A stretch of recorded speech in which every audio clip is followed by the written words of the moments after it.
सास। जमाना कितना भी बदल जाए, इतना भी नहीं कि बहू घर आए और सास गर्भवती दिख जाए। देखो मीरा, माँ का पूरा ख्याल रखना है, उनसे अब काम नहीं होता है। क्यों, क्या हो गया है? तुम्हारी माँ तो हट्टी कट्टी दिख रही है, पूरी शादी में घोड़ी की तरह नाची है, अब क्यों काम नहीं होता उनसे? वो माँ प्रेग्नेंट है ना, बच्चा होने वाला है, मैं कभी भी भाई बन जाऊंगा इस साल के अंत तक। क्या बोल रहे हो? वो सर पर हाथ रखकर बैठ जाती है। यार पहले क्यों नहीं बताया? कैसा मजाक है ये? झूठ बोल रहे हो ना? हाँ, झूठ बोल रहे हो ना? तभी ससुर की आवाज आती है। बहू पानी गरम कर दे, तेरी सास को दवाई देनी है। समय पर दवाई ना दी तो परेशानी हो जाएगी। और हाँ, जरा काजू पीस कर दूध में मिलाकर ले आना, तेरी सास खुद से तो अपनी संभाल करेगी नहीं। हे भगवान, ये मैं क्या सुन रही हूँ? ये ससुर जी को क्या हो गया है? मैं क्या सोच कर आई थी? हाय रे, मैं तो किसी को मुंह भी नहीं दिखा पाऊंगी। अब ये रोना धोना बाद में करना, पहले गर्म पानी कर दो, माँ को दवाई देनी होगी। और हाँ, रात को माँ के पैरों में तेल लगा देना। बहू को गुस्सा आ जाता है, वो बड़बड़ करती किचन में जाती है जहाँ उसका ससुर खड़ा होता है। एक बड़ी जिम्मेदारी है हम सबके सर ऊपर, इस उम्र में माँ बनना खतरे से खाली नहीं होता। हाँ हाँ पता है, तो क्यों बन गई माँ? अरे खतरे से कम नहीं है तो क्या जरूरत थी लल्ला पैदा करने की? कैसी बात कर रही हो बहू? क्या तुम खुश नहीं कि घर में एक नया मेहमान आएगा, छोटे छोटे पैरों से पूरे घर में घूमेगा? पिताजी ये हाथ जोड़े आपके, आप यहाँ से जाओ, ये शायरी बाद में बताना, अभी मैं पानी गरम करके थर्मस में दे देती हूँ। सारा दिन पिलाते रहो गरम पानी। और हाँ, ये बच्ची की बात बार बार मुझसे कोई नहीं करेगा। बहू का पारा अब चढ़ा ही रहता था, वो काम तो सारा करती, लेकिन किलस किलस कर। मीरा सारे काम से फुर्सत पाकर बैठी होती है कि माँ का फोन आ जाता है। बेटा, बहुत बड़ी जिम्मेदारी है तेरे सर पर, अच्छे से निभाना। ससुराल में हर किसी को खुश रखना वैसे तो मुश्किल है, लेकिन भगवान ही हिम्मत देता है बहू को हर कुछ सहकर सबको खुश रखने की। क्या बड़बड़ किए जा रही हो माँ? जानती भी हो कि यहाँ क्या चल रहा है? मेरी सास, अरे तेरी सास तो देवी है देवी। कितने खुश हो रहे थे सारे तेरी सूरत देख देख कर। पता नहीं जैसे बहू नहीं कोई मन मांगी मुराद मिल गई हो उन लोगों को। अरे बात तो पूरी सुनो। मन मांगी मुराद तो पूरी हुई है। अरे मेरी सास को बच्चा होने वाला है, प्रेग्नेंट है वो। क्या बकवास कर रही है मीरा? ये बात किसी को कहना मत। मुझे तो बता दिया, लेकिन अब अपनी जबान सिल ले। कहाँ है तेरी सास? बात तो करा मेरी। पूछू जरा, पोता पोती खिलाने की उम्र में खुद का बच्चा खिलाने का शौक कहाँ से आ गया? और आया भी तो बताना तो चाहिए था। अब क्या नाक कटाने के लिए हम लोगों से रिश्ता जोड़ा है? रुक, तेरे पापा से बात करती हूँ। मीरा फोन रखकर लेट जाती है। वो एक सपना देखती है कि उसकी गोद में एक बच्चा खेल रहा है। भाभी की गोद में कितना खुश दिख रहा है ना, लग ही नहीं रहा कि भाभी है। मैं तेरे लिए क्या लाया हूँ, सोने की बालियाँ। तेरी शादी में तो मैं बुढ़ा हो जाऊंगा ना। अरे कैसी बात कर रहा है बेटा, इसकी जिम्मेदारी तो तू ही लेगा।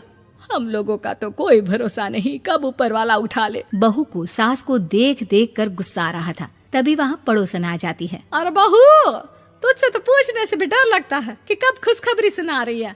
अब तो अपनी 1 महीने की ननद की ही जिम्मेदारी संभाल ले, बहुत है। अपने जेवर भी रख देना और पैसे भी जमा करना शुरू कर दे। वो बात आगे बढ़ाती उससे पहले ही बहू जोर से चिल्लाकर उठ जाती है। नहीं नहीं नहीं नहीं, मैं अपने जेवर किसी को नहीं दूंगी। अरे कौन ले रहा है तुम्हारे जेवर? तुम औरतें भी ना सपने में भी जेवर ही संभालती रहती हो। मैंने जो सपना देखा है ना, सुनोगे तो होश उड़ जाएंगे। अच्छा, तुम अपना सपना बाद में बताना, पहले मेरा सुनो। कल मैंने इतना अच्छा सपना देखा कि अगर वो पूरा हो जाता है ना तो मैं तुम्हारे लिए रानी हार बनवा दूंगा। बहू अब सारे गम भूलकर पति का सपना सुनने में लग जाती है। अरे क्या सपना था बताइए ना, बोलिए भी तो, क्या सपना है? मैं पूरा कर दूंगी अगर बात रानी हार की है तो। बोलिए बोलिए। मैंने रात को सपना देखा कि माँ को बेटी हुई है और मुझे बहन। सच्ची, इस घर में बेटी हो जाए तो मैं तो झूम ही उठूं। मीरा का मुंह बन जाता है, वो चुप हो जाती है और सपने की बात याद करती है कि बेटी हुई तो उसे ही अपने गहने उसे देने होंगे। फिर तो रानी हार की जरूरत पड़ेगी ही। भाई लड़की बड़ी होगी, उसकी शादी होगी तो जेवर तो चढ़ाने ही होंगे ना, कहाँ से आएंगे वो? कितने समझदार हो तुम मीरा।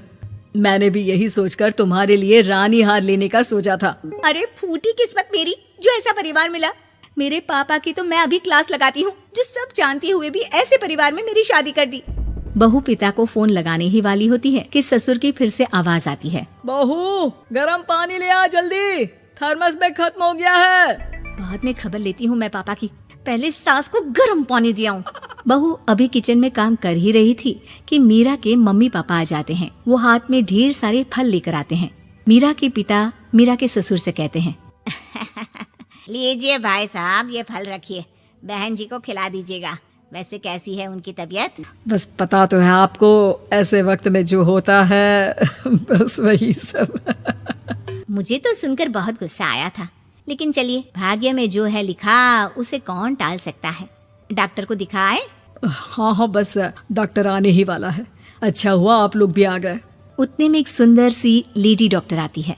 पेशेंट कौन है आप? अरे नहीं जी, मैं तो बहू हूँ इस घर की। मैं तो अभी सोच भी नहीं सकती पोता या पोती के बारे में। अभी तो मेरी सास ही। अरे चुप हो जाना, देख तो ले, डॉक्टर है ये, किसी के भी सामने गुस्सा फोड़ देती है। डॉक्टर कमरे में जाती है और थोड़ी देर बाद बाहर आ जाती है। पीछे से सास भी निकल आती है।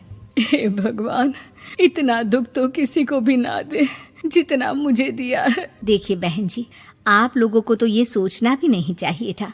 वही तो मैं भी कह रही थी कि आप लोगों के लिए तो सोचना भी गुनाह है, लेकिन अब पछताए होत क्या जब चिड़िया चुग गई खेत। डॉक्टर वहाँ से चली जाती है। मैं माँ नहीं बन सकती, मैं प्रेग्नेंट भी नहीं हूँ। ये कैसे?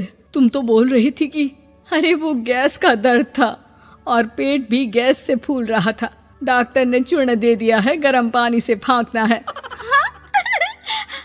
मैं अभी लाती हूँ गर्म पानी। अरे मैं तो गीजर ही लगा देती हूँ। हाय रे, खुशी के मारे पागल ना हो जाओ।